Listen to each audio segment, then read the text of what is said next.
Atha bin Abi Rabah ini seorang budak hitam, kulit hitam, disebutkan dalam buku-buku tentang penjelasan biodata beliau, orangnya kurus, kaki kanannya pincang, mata kanannya rusak. Fisiknya sangat kurang, rahimahullah. Tapi waktu Atha bin Abi Rabah menjadi ulama, khalifah waktu itu Sulaiman bin Abdul Malik, anaknya Abdul Malik bin Marwan. Waktu sudah meninggal ayahnya, dia jadi khalifah. Sulaiman bin Abdul Malik ini orangnya baik, khalifah dan suka dengan alim ulama.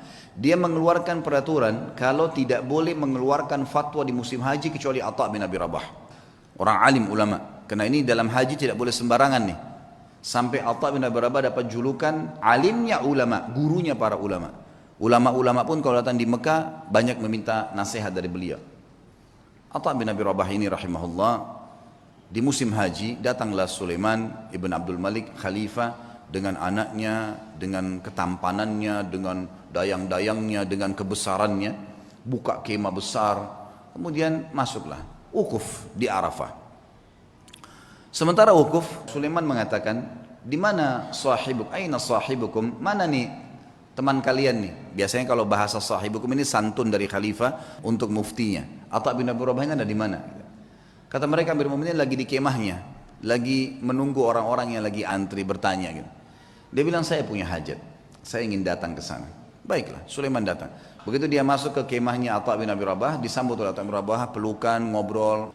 Setelah itu Atha bin Abi Rabah bertanya, wahai Amirul Mukminin, kenapa anda datang ke sini? Kata dia, saya punya hajat, ada pertanyaan yang saya mau tanya. Yang datang ke dia ini, kalau mungkin maaf teman-teman di gubernuran sini, presiden langsung yang datang. Bukan cuma gubernur, langsung datang, langsung ke ruangan dia karena ada hajat yang dia mau sampaikan misal. Atau mengatakan hajat anda pribadi, pertanyaan pribadi, atau hajat umat Islam. Kata Amir Mu'minin, hajat saya pribadi, pertanyaan saya pribadi.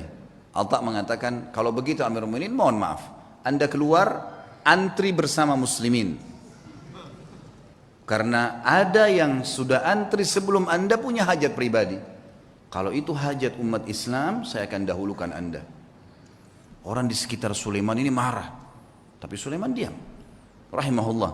Beliau sangat luar biasa. Mana ada presiden atau raja mau dipermalukan begini? Kan tinggal jawab selesai kan gitu. Tapi beda nih. Ini namanya muru'ah ya. Menjaga kesucian kehormatan dengan Allah. Luar biasa. Silakan anda antri, karena muslimin sudah antri sebelum anda. Sulaiman keluar, antri. Ini orang di belakangnya sudah pada marah nih. Dalam riwayat ini dikatakan kalau bukan karena Sulaiman diam, maka kami sudah ngamuk nih. Gitu. Dan Atha bin Abi Rabah dalam kisah ini dikatakan menjawab fatwa dengan tenang. Sampai selesai, sampai giliran datang Sulaiman. Begitu datang bertanya, dijawab juga dengan tenang. Sudah selesai, pulang, sudah pamit pergi. Begitu kembali ke istana, tentu ada masalah nih ya. Sulaiman bin Malik dengan keimanannya juga akhirnya dia mengatakan, kumpulin semuanya, kumpulin semua kerabat saya yang ada hadir di sini dan semua ajudan pemerintahan. Dipanggil semua kumpul. Lalu dia mengatakan, apa yang kalian lihat bukanlah sesuatu yang mempermalukan. Amir Mu'minin, raja, bukan sesuatu yang mempermalukan. Dan demi Allah, Allah memuliakan Atha bin Abi Rabah dari saya karena ilmunya. Dan di dalam Islam memang seorang alim di atas seorang amir. Dan memang saya punya hajat pribadi. Maka jangan pernah ada yang merasa marah dengan Atha bin Abi Rabah. Karena saya sendiri tidak marah dengan dia. Dan wahai anak-anakku dan para ajudanku, belajarlah agama karena ilmu agama akan mengalahkan singasana para khalifah. Tapi bagaimana teman-teman? Khalifah bisa begitu, Atha bin Abi Rabah alim bisa begitu. Dan semua dengan lapang dada bisa menjaga. Kenapa? Karena mereka yakin ada raja yang sebenarnya, Allah Azza wa Jalla. Kita teman-teman cuma kebetulan saja beda formalitas nih, baju bedanya cuma sementara. Ini jabatannya, oh ini si fulan, ini mobilnya bedanya begini. Itu cuma hiasan, kemasan. Sama dengan makanan, misal kalau di Makassar ada coto yang ditaruh di mangkuk yang mahal, ada yang ditaruh di piring yang biasa. Tapi sama saja coto. Satu waktu, jadi Sulaiman meninggal dunia. Datang adiknya bernama Hisham. Hisham bin Abdul Malik, biasanya memang sudah tradisi, mungkin teman-teman di kantor pemerintahan sudah tahu. Biasanya kalau ada datang pejabat baru, maka dia akan ambil informasi dari pejabat sebelumnya tentang orang-orang relasi yang bisa dihubungin, kan gitu. Itu sudah biasa, turun temurun memang dari dulu. Tapi mudah-mudahan relasinya ini orang-orang yang tepat. Yang jelas Hisham bin Abdul Malik sudah tahu, kakaknya ini Sulaiman terkenal dengan kesolehannya, dengan kealimannya, dia telah menunjuk Atha menjadi mufti. Maka dia tidak mau ganggu tuh, dibiarin Atha jadi mufti. Lanjutin fatwanya. Satu waktu Atha bin Abi Rabah datang ke istananya. Atha bin Abi Rabah ini teman-teman sekalian naik keledai, keledainya tua. Dan untuk naik ke keledai itu kan biasanya ada pijakan untuk injak ya, itu dari kayu. Bajunya biasa, imamahnya juga sudah tua, besar gitu.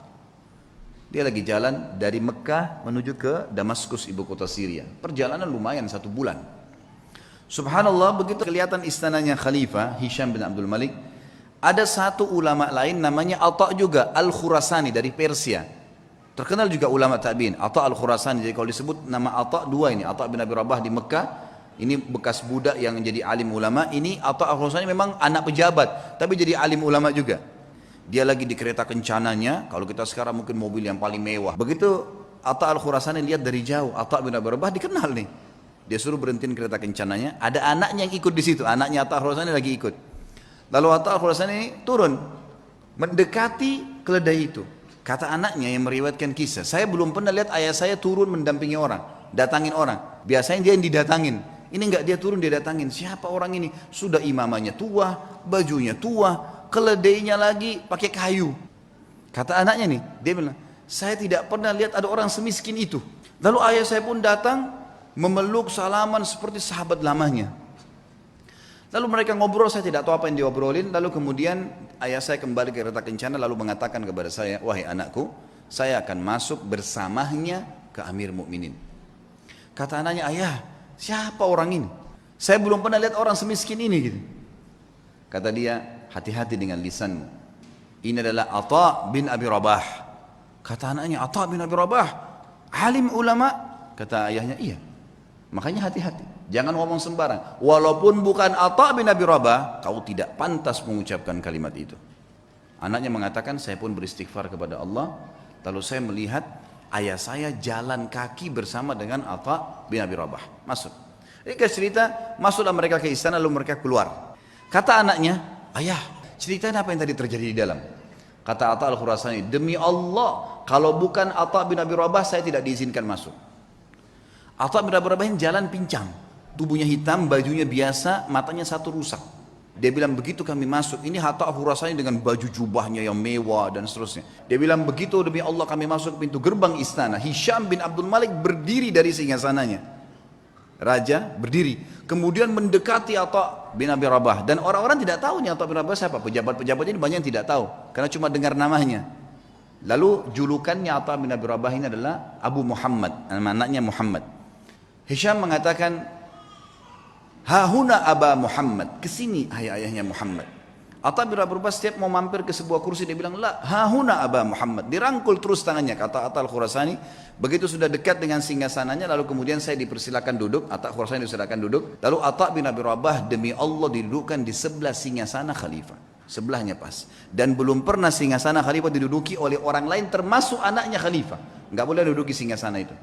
Hisham mengajak Atha bin Abi Rabah yang luar biasa begitu kehidupannya tadi, kondisinya duduk di sebelahnya.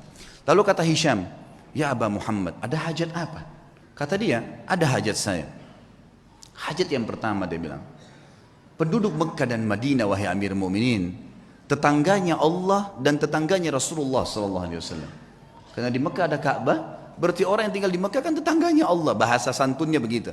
Di Madinah ada rumah Nabi SAW, walaupun ada kuburannya beliau sekarang, sudah jadi kuburan, tapi kan rumahnya Nabi masih ada. Tetangganya Rasulullah SAW, terlambat ataya mereka. Ataya ini kayak pemberian yang diberikan oleh kerajaan dari khilafah, diberikan kepada masyarakat semua. Kaya atau miskin semua dapat.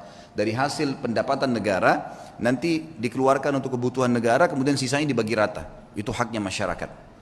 Penduduk Mekah dan Madinah tetangga dengan Rasulullah SAW terlambat ataya mereka. Maka saya mengingatkan anda kepada Allah agar memberikan kepada mereka. Kata Hisham, ya gulam, sekretaris datang, catat dan berikan sekarang juga. Ada lagi hai ayahnya Muhammad? Ada lagi. Para mujahidin yang membela perbatasan kaum muslimin, mereka ribat setiap hari. Terlambat gaji-gaji mereka. Ada istri dan anak mereka mengeluh dengan saya. Maka berikan hak mereka. Ya gulam, catat, segera jalankan pesannya Abah Muhammad. Ada lagi hayanya Muhammad, terus aja Atha menyampaikan hajat muslimin. Gak ada hajat dia pribadi nih, hajat begini, hajat begitu. Ringkasnya adalah, terakhir sudah 5 hajat, 6 hajat disampaikan. Kata Amir Mu'minin, masih adakah hayat Muhammad? Kata Atha al-Khurasani, demi Allah, Atha bin Abi Rabah berdiri dengan tegak di depan Amir Mu'minin. Lalu mengatakan kalimat yang membuat istana itu kalau mau goncang bisa goncang. Dia mengatakan apa? Wahai Amir Mu'minin, ada hajat yang lebih penting dari semua yang saya sampaikan tadi.